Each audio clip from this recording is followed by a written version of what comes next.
Hello students, जब से Delhi university ने थर्ड राउंड की मेरिट लिस्ट को रिलीज किया उसके बाद में स्टूडेंट्स के मन में बहुत ज़्यादा सवाल उठने लग गए अपग्रेडेशन से रिलेटेड कि सर अपग्रेड किसी को लिखा आ गया है, सर नो अपग्रेडेशन, किसी को वहाँ पे लिखा ही नहीं आया है नो अपग्रेडेशन, यानी कि सर ना उनको अपग्रेड किया गया है ना ही उनके नो अपग्रेडेशन लिखा है। तो सर उसका मतलब हम लोग क्या समझें, और थर्ड जिनको अपग्रेड कर दिया गया है। तो चलिए जानते हैं इन्हीं चीज़ों को विस्तार से।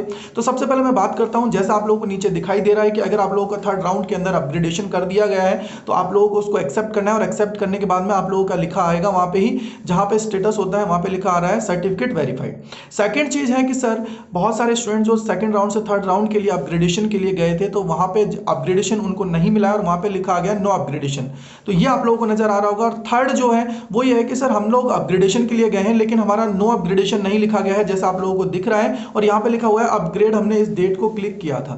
तो बेटा जिनको अलॉट हो गया है उनका वहां पे एक्सेप्ट कर लेना है। और उसके अलावा दोनों जो केसेस है जिसके अंदर नो अपग्रेड लिखा हुआ है और जो हमारा सेकंड केस है सर जिसके अंदर अपग्रेडेशन लिखा हुआ है लेकिन वहां पे कोई नो अपग्रेड का फ्लैग नहीं आया है, तो इट मींस आप लोग समझ लीजिए कि आप लोगों को अपग्रेडेशन नहीं दिया गया है, आप लोगों ने जो डिजायर्ड कॉलेज है उसके अंदर सीट्स अवेलेबल नहीं है। तो ये सारी यानी कि स्टूडेंट्स आप लोगों ने जिस कॉलेज के लिए अप्लाई किया है उसके अंदर सीट्स अवेलेबल नहीं है।